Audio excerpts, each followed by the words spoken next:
அனைவருக்கும் வணக்கம். Option tricky trade channel மூலம் உங்களை சந்திப்பதில் மிக்க மகிழ்ச்சி அடைகிறேன். நான் உங்கள் சந்தோஷ். நான் செபில் பதிவு பெற்ற பங்கு ஆலோசகர் கிடையாது. இது பயிற்சிக்கான வீடியோ. எந்த பரிந்துரையும் நாம் வழங்குவதில்லை. அனைவருக்கும் தந்தையர் தின வாழ்த்துக்கள். இன்று தந்தையர்கள் ரொம்ப முக்கியம்.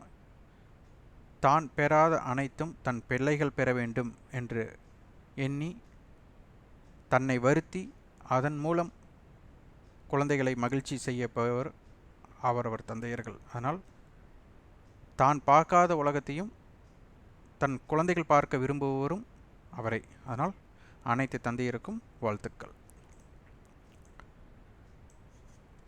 நிஃப்டி பார்த்திங்கன்னா லைஃப் ஹை, அதாவது வாழ்நாள் உச்சம் அப்படின்னு சொல்லுவாங்க, அதன் அருகே இருக்குது.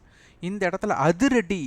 இப்போ பார்த்திங்கன்னா ஒவ்வொரு விளையாட்டு நம்ம பார்க்கும்போது ஒரு சுவாரஸ்யம் இருக்கணும். அந்த சுவாரஸ்யம் இருக்கும்போது என்ன ஆகும்னா அதிரடியாக இருக்கும்.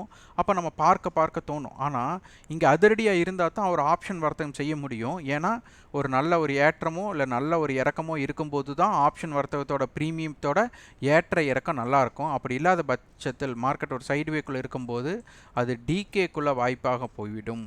இது ரொம்ப முக்கியமான ஒரு விஷயம். இது இந்த வாரம் நம்மளுக்கு லைஃப் ஹை பக்கத்தால் இருக்குது. என்னென்ன நிகழலாம் அப்படிங்கிறத நம்ம பார்க்குறோம். ஒன்று, இந்த இடத்துல லைஃப் ஹை இந்த நேரம் வச்சுட்டு நம்மளுக்கு இதற்கு முன்பே கீழே வந்துடுச்சு. அதனால் சந்தை இந்த விலைக்கு மேலே ஆரம்பமானாலும் அல்லது இதனை பிரேக் செய்தாலும் நம்மளுக்கு ஒரு செல்லிங் வருமா அப்படின்னு கேட்டால் வாய்ப்பு ஒரு 20% தான் வாய்ப்பு. ஏன்னா இந்த இடத்திற்கு முன்கூட்டியே வந்தாச்சு. இந்த இடத்துக்கு முன்கூட்டியே அதற்கு ஒரு செல்லிங்கை கொடுத்துட்டு அதற்கப்புறம் மீண்டு வந்திருக்காங்க. அப்போ இந்த இடம் வரும்போது ஒரு அலர்ட் இருக்கும். ஆனால் இந்த இடத்துல இதோட பிரேக் அவுட் நம்மளுக்கு ரொம்ப வேகமாக செல்லக்கூடிய வாய்ப்பு இருக்கா அப்படின்னு கேட்டால் அதற்கு 20% தான். காரணம் என்ன அப்படிங்கிறத பார்க்கலாம். 60% மார்க்கெட் இந்த இடத்துல ஒரு சைடுவேக்குள்ளே போகக்கூடிய வாய்ப்பாக தான் இருக்கும். இந்த சைடுவேக்குள்ளே ஒரு பிரேக் அவுட் சுவாரஸ்யமாக இருப்பாது. அதே மாதிரி நிஃப்டிக்கும் பேங்க் நிஃப்டிக்கும் பார்த்திங்கன்னா இப்போ தற்போது முரண்பாடு இருக்குது. இந்த முரண்பாடு களைய வேண்டும். அப்போ அந்த முரண்பாடு இல்லாத கான்ட்ரவர்சின்னு சொல்லுவாங்க. அப்போ இந்த முரண்பாடு கலைந்தால் மட்டுமே சந்தையோட தாக்கம் பெரிதாக இருக்க வாய்ப்புகளாக உள்ளது. இப்போ சென்ற வாரம் பார்த்திங்கன்னா அதற்கு முந்தைய வாரம் நம்மளுக்கு க்ளோஸ் 18,563. அப்போ அதை விட இப்போ இந்த க்ளோஸ் பெஸ்ட் க்ளோஸ் சொல்லலாம். நல்ல முடிவுற்ற விலை, நல்ல விலை அப்படிங்கிறத நம்ம சொல்லலாம். அதே மாதிரி இதில் அதிகபட்ச ஹை பார்த்திங்கன்னா 18,864. குறைந்தபட்ச லோ அப்படின்னு எடுத்துட்டால் 18,559. அப்போ இதற்கு பார்த்திங்கன்னா நம்மளுக்கு ஒரு 300 புள்ளிகள். அப்போ சராசரி பயணத்தை நம்மளை அடைந்து விட்டது. இப்போது நம்மளுக்கு இந்த இடத்துல ஒரு மார்க்கெட் மேல் நோக்கி மட்டுமே செல்லணும் அப்படின்னா லாஸ்ட் வீக்கோட க்ளோஸ் அபோவ் இருக்கணும். இந்த வாரம் நம்மளுக்கு ஆரம்பமாகக்கூடிய ஆரம்ப விலைக்கு அபோவ் இருக்கணும். அதே மாதிரி லாஸ்ட் வீக்கோட ஹை அதற்கு அபோவ் இந்த மூன்றுமே சஸ்டெயினாக மட்டும்தான் சந்தை மேல் நோக்கி செல்லக்கூடிய வாய்ப்பாக இருக்கும். இதில் ஏதாச்சும் முரண்பாடு ஏற்பட்டாலே மார்க்கெட் சைடுவேக்குள்ளே போயிடும். அதனால் ரொம்ப ஜாக்கிரதையாக இருக்க வேண்டிய சூழ்நிலை. இப்போது ஸ்பாட்டுக்கும் ஒரு ஃப்யூச்சருக்கும் பார்த்திங்கன்னா நம்மளுக்கு 18,826, நம்மளுக்கு க்ளோசிங் 18,899. ஒரு கிட்டத்தட்ட ஒரு 74 புள்ளிகள் ப்ரீமியம் இருக்குது. அதற்கு அடுத்தடுத்த ப்ரீமியம் பார்த்தா அதுவும் நல்லாயிருக்கு. அப்போ இந்த இடத்துல பார்த்திங்கன்னா நம்மளுக்கு ஆகஸ்ட் கான்ட்ராக்ட் 19,000க்கு மேலே நம்மளுக்கு வர்த்தகம் ஆகிட்டுருக்கு. இப்போது இந்த இடத்தில் நம்மளுக்கு என்னென்னா ஸ்ட்ரேடல் வந்திருக்கக்கூடாது. இந்த ஒரு ஸ்ட்ரேடல் அப்படிங்கிறதும் இம்ப்ளைடு வாலட்டிலிட்டியும் ஒரு முரண்பாடாகவே இருக்குது. ஸ்ட்ரேடலுங்கும்போது அவங்களோட எல்லையை சுருக்கிட்டாங்க. அப்போ இதனுடைய எல்லைன்னு பார்த்தா நம்மளுக்கு 160 புள்ளிகள் 170 புள்ளிகள் இருக்குது. அப்போ இது 170 புள்ளிகளும்போது இது ப்ளஸ் 170 மைனஸ் 170. அப்போது 19,000 இதற்குள்ளே வரல. இது ஒரு பெரிய ஒரு வருத்தம் அளிக்கக்கூடிய ஒரு விஷயந்தான். அதற்கு அடுத்தது பார்த்திங்கன்னா நம்மளுக்கு இந்த 19,000 கால் அப்படிங்கிறது இந்த இடத்துல நம்மளுக்கு அதிகமான வர்த்தகம் நடைபெற்றிருக்கணும். அப்போது ஒரு எதிர்பார்ப்பு தூண்டியிருக்குன்னு சொல்லலாம். இப்போது அடுத்த நம்மளுக்கு வரக்கூடிய நாட்களில் என்ன மாதிரி ஹெட்ஜ் அமையுதோ அதற்கு ஒரு வாய்ப்பாக இருக்கும். அடுத்தது இது ஒரு மல்டிபிள் ஹெட்ஜ் அப்படின்னு சொல்லலாம்.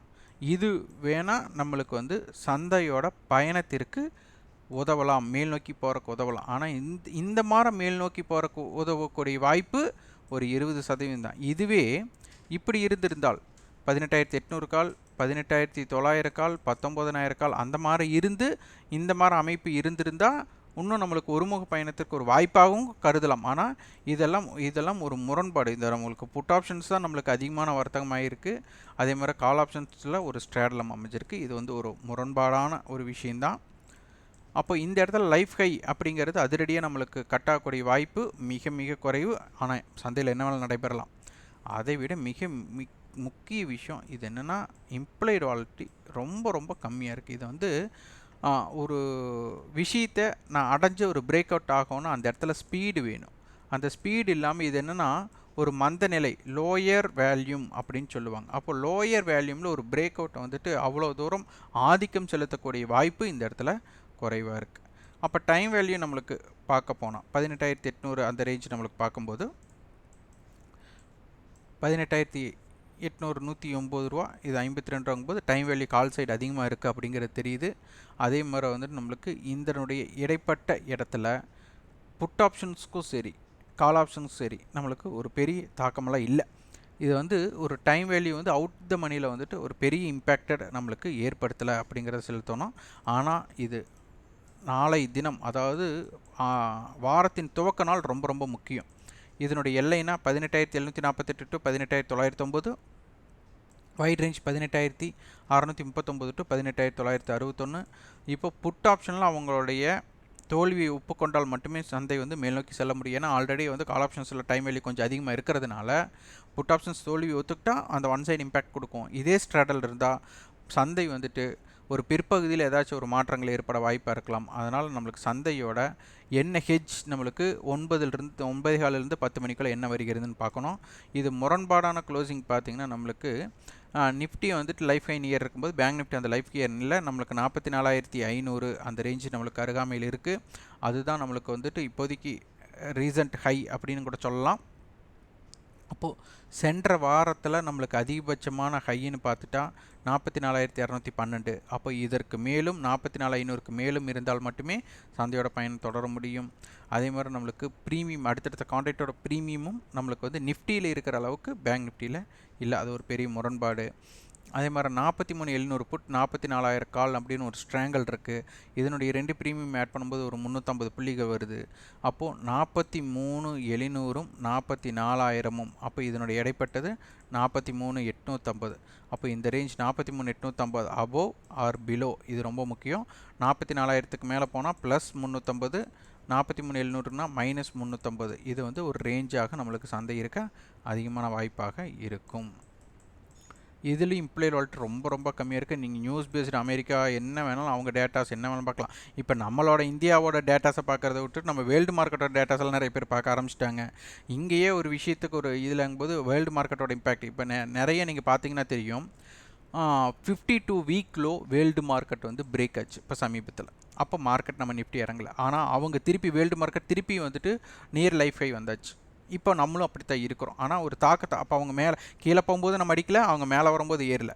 அப்போது நம்மளும் ஸ்ட்ராங்காக இருந்து வேர்ல்டு மார்க்கெட்டும் ஸ்ட்ராங்காக இருக்குன்னா அதுக்கு ஒரு இம்பேக்டும், நம்மளது வந்துட்டு ஒரு வீக்னஸாகவும் ஸ்ட்ராங் வேர்ல்டு மார்க்கெட் இருந்தால் அதுக்கு ஒரு இம்பேக்டட் இருக்கும். அப்போது நம்மளுக்கு ஓப்பன் அப்படிங்கிறது ரொம்ப முக்கியம். அப்போ ஓப்பன் அபோவ் ஆர் பிலோ அப்படிங்கிறத வாட்ச் பண்ணி பாருங்கள்.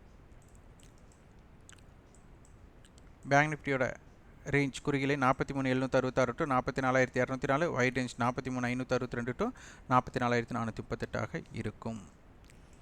நம்ம வந்து ஓப்பன் இன்ட்ரெஸ்ட்டை பேஸ் பண்ணி நம்ம வந்து வீடியோ கொடுத்தோம். நிறைய ஆதரவு தெரிவித்து பார்த்துருந்தீங்க. பட் உங்களுடைய ஃபீட்பேக் கமெண்ட் வந்து ரொம்ப ரொம்ப கம்மியாக இருந்தது. நீங்கள் என்ன எதிர்பார்த்தீங்க?